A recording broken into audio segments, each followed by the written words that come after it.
नमस्कार और स्वागत है आपका अपने YouTube channel study with news में। और जैसे कि आप थंबनेल देख सकते हैं, आज का जो हमारा मुख्य बिंदु है वो है जैन धर्म के बारे में।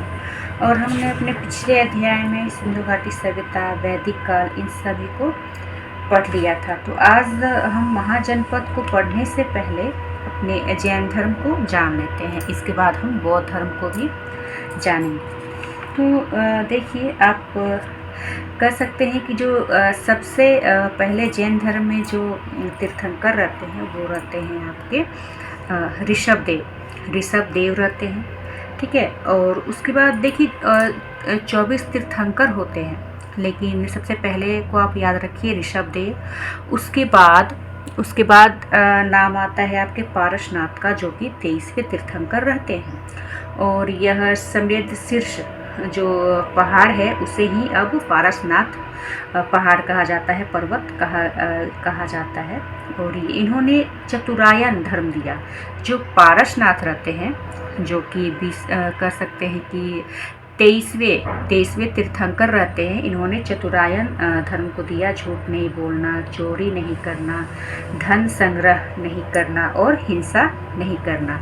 तो पारसनाथ ने 4 चतुरायन धर्म का ज्ञान दिया है। उसके बाद आते हैं 24वें तीर्थंकर महावीर। तो अगर ये पूछा जाता है कि जैन धर्म के जो संस्थापक रहते हैं वो कौन रहते हैं, तो महावीर नहीं रहते हैं, ठीक है। और नींव किसने रखी, तो नींव रखी ऋषभ देव ने। देखिए, जब हम आगे के जब कह सकते हैं काल को जानेंगे, गुप्त काल, मौर्य काल, तो हम जानेंगे किस तरह से एक राजा ने नींव रखी। संस्थापक थे, लेकिन वास्तविक संस्थापक कोई और थे, ठीक है।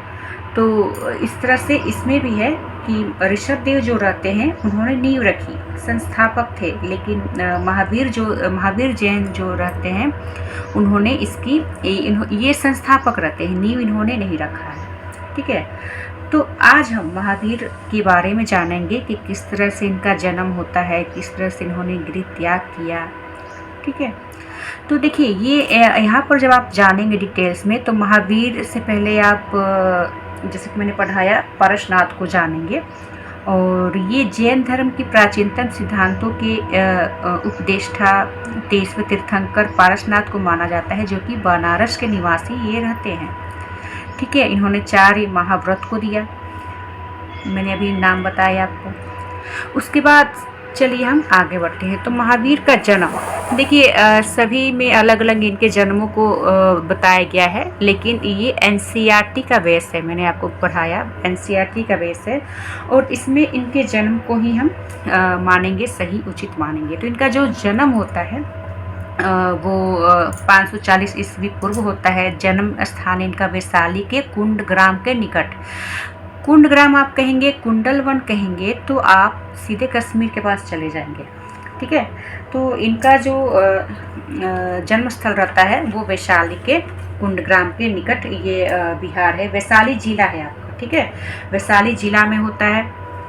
और इनके पिता सिद्धार्थ रहते हैं, जो कि वजी संघ के जात्रिक क्षत्रिय कुल के ये इनके पिता जो रहते हैं वो प्रधान रहते हैं। इनकी जो माता रहती है वो त्रिशला रहती है, त्रिशला नाम है।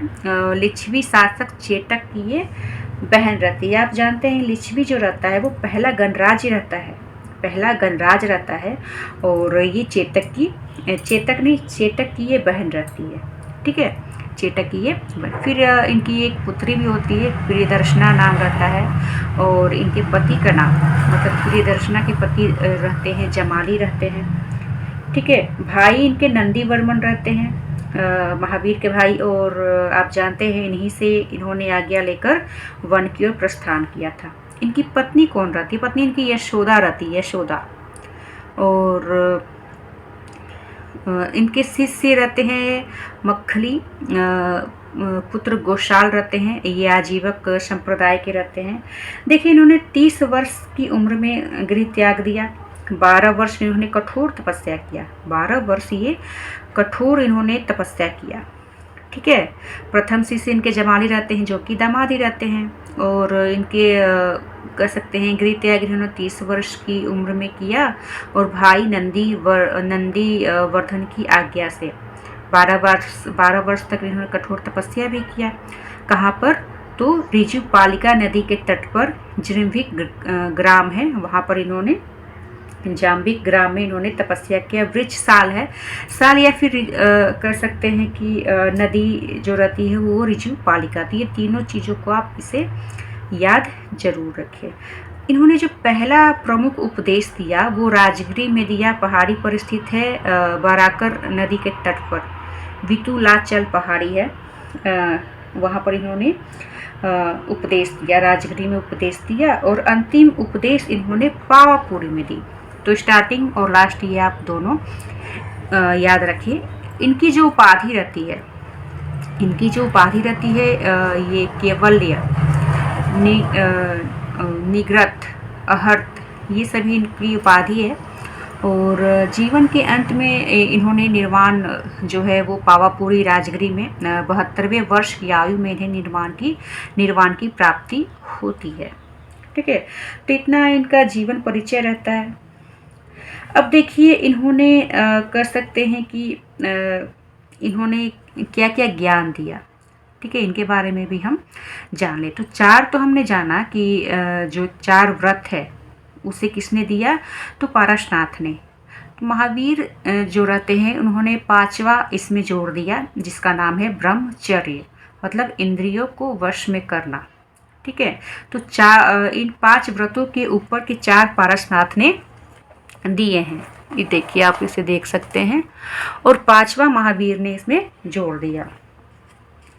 अब देखिए इन्होंने क्या क्या ज्ञान दिया। तो इन्होंने कहा कि सम्यक ज्ञान, सम्यक विश्वास और सम्यक आचरण पर इन्होंने बल दिया। अब सम्यक का क्या मतलब होता है? सम्यक का मतलब होता है प्योर। ठीक है, सम्यक मतलब होता है, आप कह सकते हैं प्योर। तो सम्यक ज्ञान, सम्यक विश्वास, सम्यक आचरण पर इन्होंने बल दिया। इन्होंने पूर्व जन्म को माना, आत्मा को इन्होंने माना। ठीक है, लेकिन इसके लिए इन्होंने मोक्ष के लिए ये क्या करते हैं, कठोर नियम का इन्होंने पालन करने के लिए कहा। ठीक है, और मोक्ष पर इन्होंने ज़्यादा महत्व नहीं दिया है, कठोर नियम को इन्होंने माना है। और मोक्ष के स्थान पर इन्होंने केवल्य को इन्होंने स्थान दिया है। ठीक है, लेकिन मोक्ष का जो स्थान है वो हिंदू और बौद्ध धर्म में काफ़ी ज़्यादा महत्व है मोक्ष का, और जैन में उतना नहीं है। लेकिन इसके नियम काफ़ी कठोर थे। मोक्ष की प्राप्ति कैसे होगी? तो केवल्य के माध्यम से इन्होंने कहा है। ठीक है, आप इस सब को नोट करते चलिए, क्योंकि इसके ठीक उल्टा है आपका बौद्ध धर्म। ठीक है, और इन्होंने क्या कहा कि जीव हत्या नहीं करनी है। जीव हत्या पर इन्होंने काफ़ी बल दिया, जिसके कारण जितने भी या फिर अधिकतर जो जैनी होते हैं ना, जैन धर्म मानने वाले होते हैं, वो कृषि नहीं करते हैं। अब देखिए मोक्ष की प्राप्ति के लिए आत्मा को सताने की कह सकते हैं कि एक विधि है। इन्होंने ये जो नियम बनाए हैं उसे कहते हैं संलेखना विधि। संलेखना विधि के द्वारा ये कर सकते हैं कि केवल्य की प्राप्ति होगी। ठीक है, और इसी कह सकते हैं कि नियम के द्वारा चंद्रगुप्त मौर्य की कह सकते हैं उन्होंने भी संलेखना विधि के द्वारा अपने प्राण को त्याग किया था। अब इनकी जो भाषा थी ना वो प्राकृत थी, पाली नहीं। पाली आपकी बौद्ध धर्म चली जाएगी। तो प्राकृत भाषा थी, तो जो कि काफ़ी कठिन रहती है। अब देखिए जैन साहित्य में 12 अंग, 12 उपांग, 10 प्रकीर्ण, 6 छेद सूत्र, 4 मूल सूत्र, 1 नंदी सूत्र, ऐसे काफ़ी सारे आपको जैन साहित्य मिलेंगे। तो ये पूछा जाता है कि 12 अंग 12 उपांग कहाँ है, तो आप कहेंगे जैन साहित्य में। अब देखिए जैन धर्म में मुख्यतः सांसारिक बंधनों से छुटकारा पाने के उपाय भी बताए गए हैं। और ये जो छुटकारा है या फिर मोक्ष पाने के लिए आपको क्या करना है, तो सम्यक ज्ञान, सम्यक ध्यान, सम्यक आचरण मैंने आपको बताया। ठीक है, और आप इसे शॉर्टकट में KFG, ठीक है, मतलब नॉलेज, फेथ और करेक्टर, इस तरह से याद रख सकते हैं। ये तीनों जैन धर्म के क्या कहलाते हैं, त्रिरत्न कहलाते हैं। त्रिरत्न ठीक है। जैन धर्म के त्रिरत्न क्या है, क्योंकि बौद्ध धर्म में भी आपको ऐसे मिलेंगे, तो आप दोनों को डिवाइड करते चलिए ताकि आपको दोनों में कन्फ्यूज़न ना हो। देखिए जैन धर्म में क्या होता है ना कि युद्ध और कृषि ये दोनों ही वर्जित है, क्योंकि दोनों में ही जीव की कह सकते हैं कि हत्या होती है, हिंसा होती है, तो ये दोनों इसमें वर्जित रखे गए हैं। केवल मैंने आपको बताया पूर्ण ज्ञान है। और जैन धर्म में पुनर्जन्म कर्मवाद में विश्वास करता है, पुनर्जन्म में विश्वास ये करता है, उसके अनुसार कर्मफल ही जन्म और मृत्यु का कारण है। जैन धर्म जो है वो संसार की वास्तविकता को स्वीकार करता है, लेकिन सृष्टिकर्ता के रूप में ईश्वर को नहीं मानता। मतलब आप कह सकते हैं कि भगवान के अस्तित्व को नहीं मानता, मूर्ति पूजा को नहीं मानता, कर्मकांड को भी ये नहीं मानता, लेकिन पुनर्जन्म को जैन जो है वो मानता है। ठीक है। अब देखिए जब आप इसे आगे पढ़ेंगे तो इसमें क्या होता है ना कि ये धीरे धीरे दो भागों में बढ़ जाता है। किस तरह से, तो उससे पहले आप ये याद रखिए कि महावीर के उपदेश जो है ना वो 14 पूर्वा किताब में, ग्रंथ में है। किसमें? 14 पूर्वा में। ठीक है। अब देखिए क्या होता है, इनके जो प्रिय शिष्य रहते हैं भद्रबाहु और स्थूल बाहु इनके प्रिय शिष्य रहते हैं। ठीक है। और मगध में अकाल होता है, 12 वर्षों का अकाल होता है। तो जो भद्रबाहु रहते हैं ना वो दक्षिण भारत अपने शिष्य या अनुयायी के साथ चले जाते हैं, और इसमें ही चंद्रगुप्त मौर्य भी रहते हैं। इसे आप याद रखिए। मगध में कौन रुक जाता है? स्थूल बाहु रुक जाते हैं, और भद्रबाहु अपने शिष्यों के साथ दक्षिण भारत में चले जाते हैं। चंद्रगुप्त मौर्य भी इसमें रहते हैं। ठीक है, आप इसे याद रखिएगा। तो क्या होता है कि फिर जब अकाल खत्म हो जाता है तो उसके साथ ये वापस आते हैं। कौन? भद्रबाहु। तो यहाँ पर कुछ विवाद हो जाता है, जिसके कारण जैन धर्म जो है वो दो भागों में बढ़ जाता है। अब चले हम पीछे चलते हैं। तो 468 BC में कह सकते हैं मृत्यु होती है इसकी, चंद्रगुप्त मौर्य की, और ये कर्नाटक चले जाते हैं चंद्रगुप्त मौर्य। श्रवणबेलगोला में चंद्रगुप्त मौर्य की मृत्यु होती है। आप इसे याद रखिए। फिर आगे भी जब हम चंद्रगुप्त मौर्य को पढ़ेंगे तो इसे मैं फिर से रिपीट कर दूंगी। तो भद्रबाहु तो दक्षिण भारत चले जाते हैं, और जब ये वापस आते हैं तो देखते हैं कि जो स्थूल बाहु है इनके साथ इनका विवाद हो जाता है, क्योंकि जो स्थूल बाहु रहते हैं वो लोग क्या करते हैं कि श्वेतांबर धारण कर लेते हैं। ठीक है। और जो भद्रबाहु रहते हैं वो पहले की तरह ही रहते हैं, मतलब निर्वस्त्र रहते हैं, दिगंबर, और स्थूल बाहु रहते हैं श्वेतांबर। तो इस तरह से भी आप याद रख सकते हैं।